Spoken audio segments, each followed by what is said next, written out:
Dubai में भारत और पाकिस्तान के बीच मैच के दौरान दिखाई दी। ये दो तस्वीरें आप देखिए। पहली तस्वीर पाकिस्तानी क्रिकेटर साहिबजादा फरहान की है, जिसमें वो 50 रन बनाने के बाद अपने बैट को किसी बंदूक की तरह उठाए हुए हैं। उन्होंने भारतीय खिलाड़ियों की तरफ देखते हुए हवा में एक प्रकार से बंदूक चलाने का इशारा किया, एक गन चलाने का इशारा किया, जिसे गन सेलिब्रेशन भी कई बार कहा जाता है। ये आप देखिए, इस तस्वीर में जो आपको एक खिलाड़ी दिखाई दे रहा है, ये आपको खिलाड़ी दिख रहा है या कोई आक्रमण करने वाला व्यक्ति दिखाई दे रहा है? इससे आपको इसकी क्या सोच नजर आती है इस तस्वीर में? कुछ लोग इस तस्वीर की तुलना पाकिस्तानी आतंकवादियों की AK-47 राइफल से भी कर रहे हैं, और ये गन सेलिब्रेशन बताता है कि पाकिस्तान में हर किसी का एक ही सपना है, चाहे वो खिलाड़ी हो या कोई और हो, कि वो इस तरह का जिहाद करे। इसलिए पाकिस्तान के क्रिकेट खिलाड़ी अपने बैट को भी एक बंदूक के रूप में देखते हैं, अपने बैट को भी बंदूक बनाने की कोशिश करते हैं। ये तस्वीर आपको ये दिखाती है। अब दूसरी तस्वीर देखिए। ये है पाकिस्तान के खिलाड़ी हारिस रऊफ, जो अपने हाथों से 6 और 0 का इशारा कर रहे हैं। हारिस रऊफ मैदान पर फील्डिंग करते समय अपने हाथों से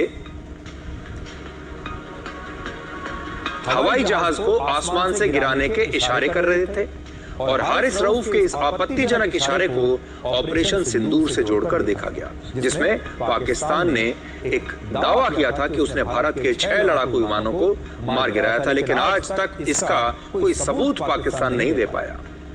अब इन दोनों तस्वीरों को देखने के बाद पूरी दुनिया के लोगों ने यह देख लिया कि ये पाकिस्तान के क्रिकेटर्स हैं या जिहादी मानसिकता वाले असीम मुनीर के कमांडर हैं। पाकिस्तान किस प्रकार के लोगों को क्रिकेट के मैदान पर भेजता है, पाकिस्तान अपने खिलाड़ियों में किस प्रकार की मानसिकता भर रहा है। आमतौर पर आपने क्रिकेट या किसी और खेल के मैदान में खिलाड़ियों को ऐसा करते हुए देखा नहीं होगा। पाकिस्तान के खिलाड़ी आपको इसी रूप में नजर आएंगे।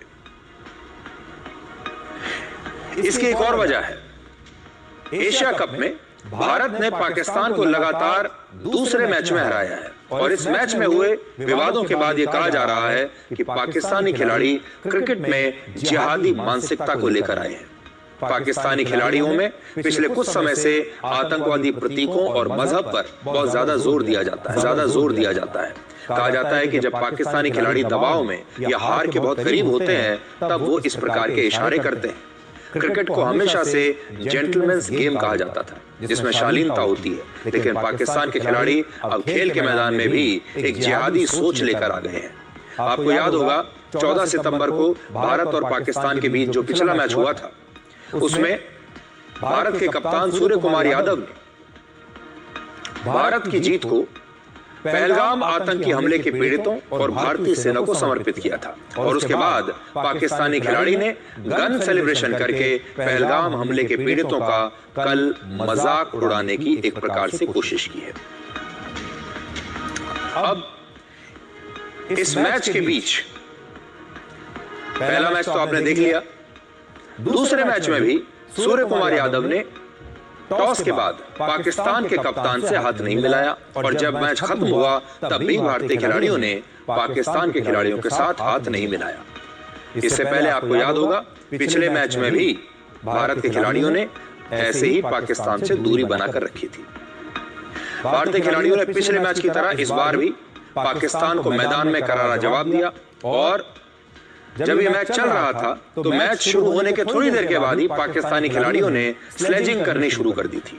पाकिस्तान के गेंदबाज हारिस रऊफ की भारतीय खिलाड़ियों शुभमन गिल और अभिषेक शर्मा से काफी बहस हुई, और इसके जवाब में भारत के खिलाड़ियों ने खुलकर शॉट्स खेले और पाकिस्तान की हार तय कर दी। अब इन दोनों खिलाड़ियों की तुलना भारतीय सेना और S-400 एयर डिफेंस सिस्टम से की जा रही है। इन दोनों हथियारों ने ऑपरेशन सिंदूर में पाकिस्तानी सेना की हार तय कर दी थी, और क्रिकेट के मैदान पर इन दोनों ही खिलाड़ियों ने पाकिस्तान की टीम की हार तय कर दी थी। इस मैच के बाद अभिषेक शर्मा ने सोशल मीडिया पर लिखा, "यू टॉक वी विन"। इसका मतलब है कि हम सिर्फ खेल पर ध्यान देते हैं, हम जीतते हैं और आप सिर्फ बातें करते हैं। और पाकिस्तानी खिलाड़ियों के इस रवैये का जवाब भारत के खिलाड़ियों ने अपने बल्ले से दे दिया। अब खुद पाकिस्तान के लोग अपनी टीम में बदलाव की मांग कर रहे हैं। वो कह रहे हैं कि उनकी टीम हर बार भारत के खिलाफ मैच हार जाती है और वो अपनी टीम से बेहद नाराज हैं और निराश हैं।